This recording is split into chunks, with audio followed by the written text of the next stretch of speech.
You believed money would set you free, that the moment your account reached the right number, the pressure would vanish, anxiety would disappear, and life would finally be yours. But what if the wealth you've been chasing is the very cage keeping you trapped? In Singapore, the richest people wake up every day feeling more constrained than most. Freedom isn't bought with money. It's hidden in something few ever notice. Can you even imagine what that is? Please subscribe and activate the button to help us reach 1,000 subscribers so we can bring you more relevant content and so YouTube can notify you when we publish new videos. It starts quietly. At first, you don't notice. You sell your company. You hit the milestone everyone said would change your life. You check all the boxes: the apartment, the car, the network, the status. Everyone sees success.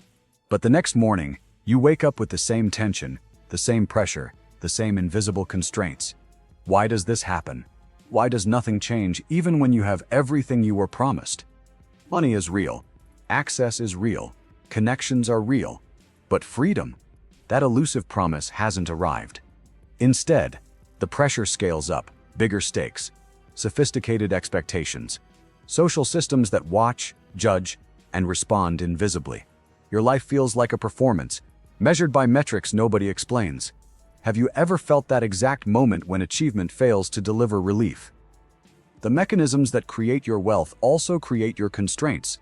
Assets are anchors. Relationships become rules. The network that opens doors now monitors every step. Freedom becomes theoretical, and the more you push against it, the more tightly the system responds. Can you see how success itself can become a prison? Singapore is flawless in many ways. Institutions work. The economy produces extraordinary wealth, but perfection comes at a cost. The precision, the compliance, the culture of performance intensifies for the wealthy. The richer you become, the higher the stakes. The trap doesn't loosen, it grows. The very traits that brought you success now enforce your limits. Can you feel the cage closing even as you stand at the top? The wealthy cannot act as if they are untouchable. Every choice, every association, every statement carries consequences. Deviate, and the network recalibrates its evaluation of you. Reputation matters. Access matters. Influence matters. And yet, most people never stop to recognize it. What happens when your personal preferences collide with the expectations your success has created? Do you even notice how constrained you are? It's a strange paradox. The tools that produced your wealth, the responsiveness, the social intelligence, the discipline become the instruments of constraint. Vigilance feels like professionalism. Adaptation feels like competence. The trap hides inside the very skills that earned your freedom. How can what once liberated you now bind you so effectively? And yet, this is invisible to almost everyone. The pressure is subtle at first, then cumulative. You earn, you spend, you network, and somehow the margin never grows. You have wealth, but not the autonomy you expected. How many of Singapore's millionaires truly feel free? How many are running a treadmill more sophisticated than the one they imagined? The social contract in Singapore is explicit, dense, and unforgiving. In New York or London, eccentricity is tolerated. Missteps can be compartmentalized.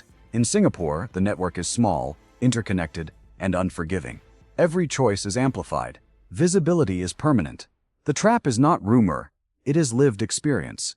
How would you behave if every action, word, and association were observed by the people whose judgment defines your life? Could you even breathe freely? And yet, awareness changes everything. Recognizing the trap does not immediately liberate you, but it is the first step. Once you see it, you can begin to act differently. But seeing it clearly is uncomfortable. It forces you to confront what you have built, what you are maintaining, and what you are losing in exchange. Can you feel the tension between knowledge and action? That tension itself is a clue to freedom. The pressure is not just external, it lives inside you too. Your psychology has been shaped to respond to these social signals. Vigilance is automatic. Even when the consequences are low, your mind reacts as if stakes are high. You cannot simply turn it off. That responsiveness, once a tool, now enforces the trap. Do you notice how your own awareness keeps you contained? How does your success itself sustain the prison? Yet, there is a path forward. Not a dramatic exit. Not a renunciation of position. Not a collapse of networks. Something subtle, precise, and sustainable. It begins by identifying which signals truly matter, and which only feel urgent. By focusing on the few relationships and contexts that actually shape your life and letting the rest fade, you create breathing room. Can you imagine having space inside your life that wasn't there before? The cage is real, the wealth is real, the trap is real, but the key has always been inside it. You just need to understand what the lock is made of before you can find the door. And that understanding is only possible if you see the hidden layers of both your environment and your mind. Will you take the first step toward seeing it? The enforcement mechanism is not punishment. That is the first thing to understand, and the thing that makes it so difficult to see clearly from the outside. Punishment implies a judge, a formal process, a moment of reckoning where the violation is named and the consequence is administered. None of that exists in Singapore's elite network. There is only the network, and the network communicates through access.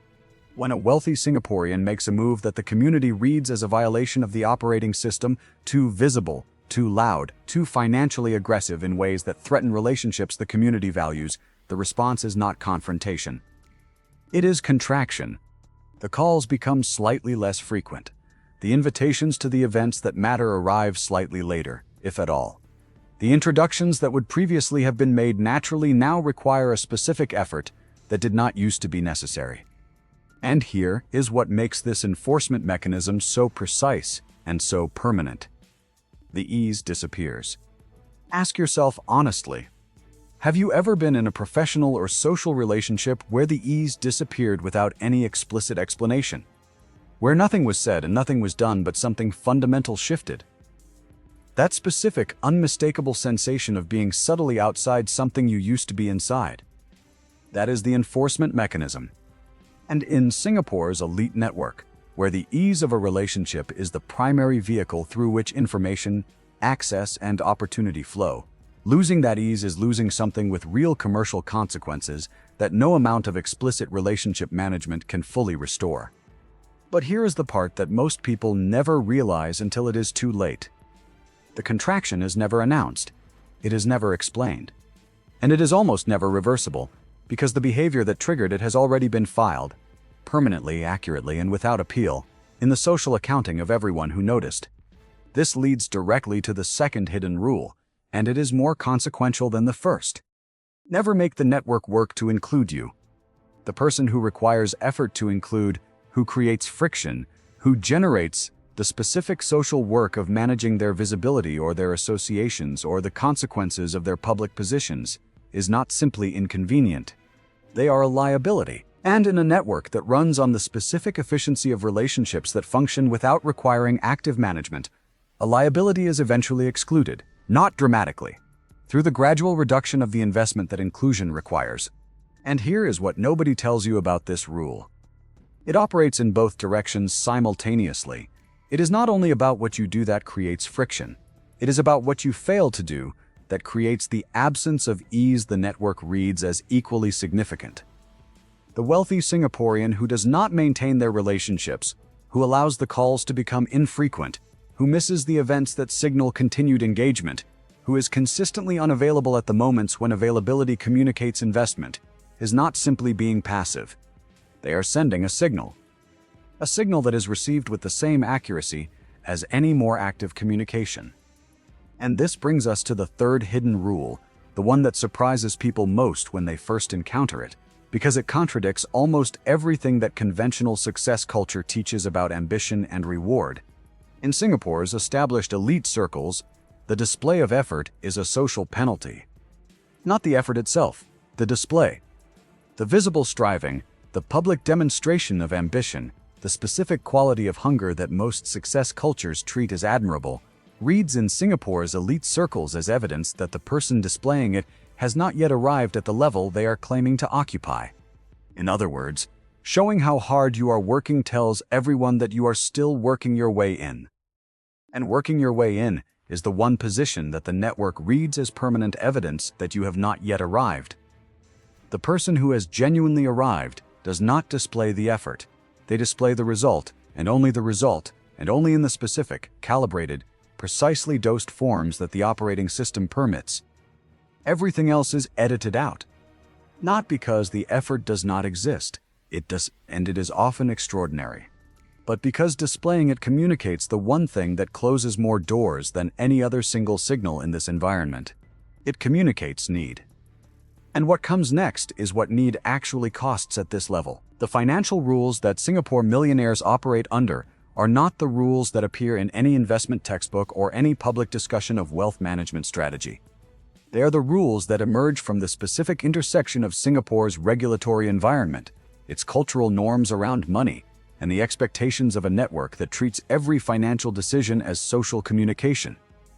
Every financial decision a wealthy Singaporean makes is being read by their peers, by their advisors, by the institutions they work with, and by the wider community of people who may never see the decision directly but who will eventually receive, through the ambient intelligence of a dense network, an accurate enough summary of what the decision communicated about the person who made it.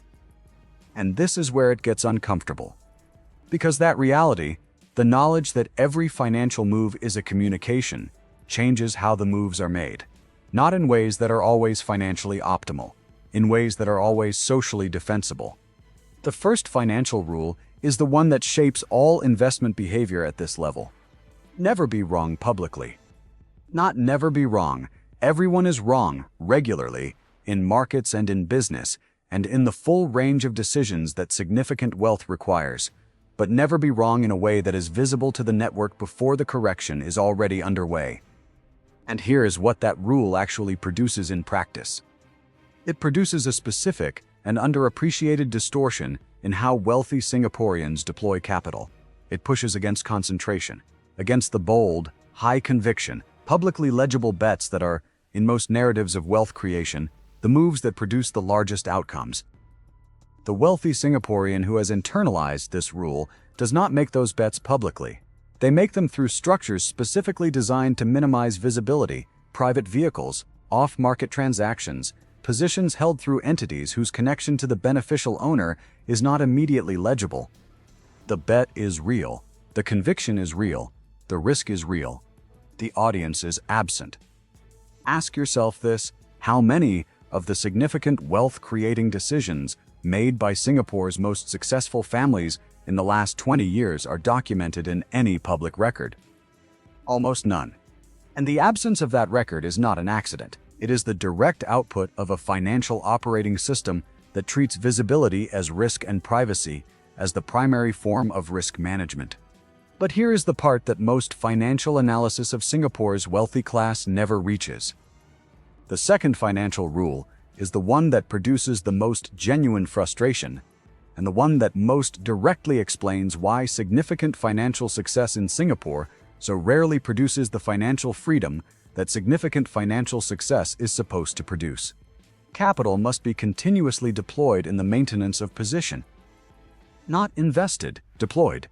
The distinction matters more than almost anything else in this video. Investment implies a return on the deployment. The capital deployed in the maintenance of position in Singapore's elite network does not generate a financial return. It generates access. It generates relationships. It generates the specific quality of inclusion in the network that allows the financial returns to exist in the first place. And here is the shock that most people are not prepared for. Removing that deployment, rationalizing the expenses, optimizing the spending, making the decisions that would look correct on any conventional wealth management spreadsheet would produce a better number on the spreadsheet, and a contraction of the position that would cost more than the saving produced. In other words, the most financially rational decision available to a wealthy person in Singapore is often the decision that most directly undermines the position that makes their financial decisions matter. The trap is not made of numbers. The trap is made of the specific, structural, self-reinforcing logic of a system in which the maintenance of the system is itself the system's primary cost. And here is the part that nobody who benefits from this system ever says publicly. The system is designed this way, not through conspiracy, through the accumulated logic of generations of wealthy people who understood that a network whose members are continuously investing in their membership is a network that never loses its value. The financial rules are not constraints imposed on the wealthy. They are the mechanism through which the network maintains its own relevance and exclusivity across time. And the wealthy Singaporean who follows them is not being controlled. They are being recruited into the control of everyone who comes after them. What comes next is the dimension that makes this most difficult to escape. Everything we have covered, the visibility rules, the enforcement mechanism, the financial operating system, describes how the rules work from the outside. But there is a dimension that operates at a level most people never reach, a dimension that explains not just how the rules function, but why the people inside them stop questioning whether the rules are worth following. And that dimension changes everything. Here is the reversal that reframes everything we have covered. The hidden rules of Singapore's millionaire class are not enforced on the people inside the network. They are enforced by them, on themselves, voluntarily, with a consistency and a completeness that no external authority could ever produce through any formal mechanism. And here is what makes this the most consequential insight in this entire video. The reason they enforce the rules on themselves is not fear, not primarily. The reason is something more sophisticated and more durable than fear, something that the years of operating inside the network produce in the people who have been inside it long enough to be fully formed by it. It is the genuine belief that the rules are correct. Not correct in a moral sense. Correct in the operational sense of being the best available framework for navigating the specific environment that produces the specific outcomes the person values. And this is where it gets genuinely uncomfortable. The rules were not received as constraints. They were absorbed as wisdom, through observation of the people who followed them and the outcomes those people produced. Through the specific, accumulated experience of a professional and social life in which the rules, applied consistently, generated exactly the results they were supposed to generate. But here is what that absorption actually produces over time. The person who genuinely believes the rules are correct cannot be argued out of them through logic, cannot be shown an external perspective that makes the constraint visible as a constraint, because the constraint does not present itself as a constraint from the inside. It presents itself as competence. Ask yourself this: have you ever tried to explain to a highly successful person that the framework that produced their outcomes might be preventing a different category of outcome, that the operating system they trust completely might be worth questioning? The response is almost always the same: not anger, polite incomprehension. The specific quality of someone who is receiving an argument that makes no contact with their actual experience, because their actual experience has consistently validated the opposite conclusion. That is what full internalization looks like from the outside, and it is the most complete form of the hidden rules enforcement, not the network's response to deviation, but the individual's own inability to imagine that deviation might be worth attempting. But here is the shock that most people are not prepared for. The rules are, in their specific context, largely correct. The behaviors they produce, the discretion, the restraint, the specific quality of calibrated presentation, and carefully maintained relationships genuinely do produce the outcomes they are supposed to produce in Singapore's elite environment. The rules work. And that is exactly what makes them a trap. Because a system that works is a system that is trusted. A system that is trusted is a system that is never questioned. And a system that is never questioned is a system that the person inside it has no mechanism for evaluating against alternatives. The alternatives were never seriously considered. The cost of not considering them was never visible, because the system's performance was always sufficiently strong to make the cost of not considering them feel theoretical. And here is the part that cuts deepest. The millionaire who has followed the hidden rules of Singapore's elite network for 20 years has built something real and significant. The access is real. The relationships are real. The position is real. The financial outcomes are real. And the person they might have been, in a different operating system, the decisions they did not make, the risks they did not take, the expressions of genuine preference they did not allow, that person is not visible. Not because the person did not exist, because the operating system never created the conditions for them to appear. That is the most complete form of a hidden rule, not the one that prevents you from doing something you want to do, the one that prevents you from ever fully knowing what you wanted to do. And what comes next is not a prescription. It is something more honest and more useful than a prescription. It is the only question that the operating system was never designed to answer, the question that nobody in Singapore's elite asks publicly, and that most of them have asked privately, in the specific silence of a moment when the operating system briefly lost its grip, is a simple one. Is this mine? Not the wealth, not the position, not the access or the relationships or the specific outcomes that the hidden rules produced across a decade or 2 decades of consistent application. The life, the specific, daily, moment-by-moment experience of inhabiting a position that was built to communicate something to the world about who you are. Is the thing being communicated actually who you are? Or is it who the operating system needed you to be in order to produce the outcomes it was designed to produce? Most people never ask this question directly, because the operating system trains them, very effectively, to treat the question itself as a form of instability, as evidence of insufficient commitment to the position, as a luxury that people who are serious about what they are building cannot afford to entertain. But here is what the question actually is. It is not instability, it is not a weakness, it is not evidence of ingratitude for what the system produced. It is the most important question available to anyone who has built something significant and wants to understand what they actually built. And here is what the honest answer reveals for most people who have operated inside Singapore's hidden rules long enough to see them clearly. The rules produced real things.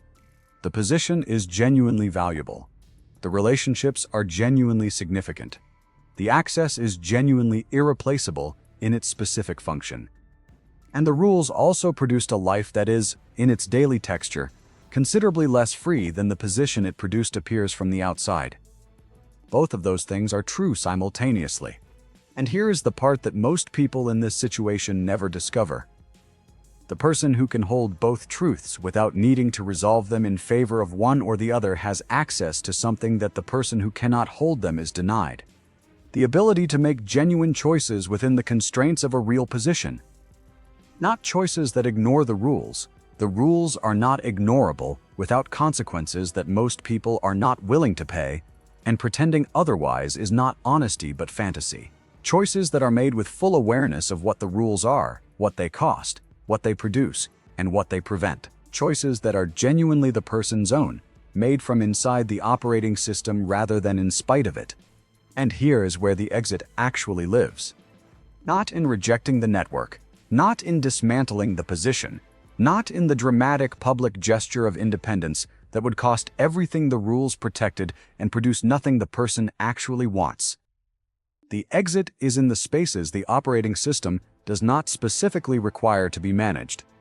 Because there are spaces, they are smaller than the life the operating system occupies, but they are real. And in those spaces, in the decisions that carry no network consequence, in the preferences that generate no social signal, in the moments that exist entirely outside the audience's gaze, something genuine is available. Something that was always available. And was never collected, because the operating system trained the person to treat every space as potentially requiring management, even the ones that did not. The hidden rules of Singapore's millionaire class will not change because you understand them. The network will continue to enforce them with the same quiet precision it always has. The financial operating system will continue to reward the behaviors it was designed to reward. But the person who understands the rules, who can see them clearly, name them honestly, and evaluate them against genuine alternatives, is not the same person as the one who follows them without knowing they exist. The first person is managed by the rules. The second person manages the rules. The difference between those two positions is not visible to anyone outside. It does not change the car, the address, the club, or any element of the life that the network observes and assesses. It changes only the experience of inhabiting life. And the experience of inhabiting your own life is the only thing that was ever actually yours to determine. The rules exist. Now you know they exist. What you do inside them, from this moment forward, is the one decision the operating system was never designed to make for you. Make it deliberately. Make it yours. Luxury power exists for one reason only: to reveal what the elite pay to hide. Subscribe to Luxury Power and hit the bell now. Every week a new secret is uncovered. Drop in the comments where you're watching from. We love knowing our global audience. Everything you saw here is based on real cases, verified contracts, and documented facts. We don't glorify wealth, we dissect it. Do you still think money buys freedom? Tell us in the comments. Share this with someone who needs to see the truth. And remember, even the most expensive life can be a gilded cage. See you in the next video.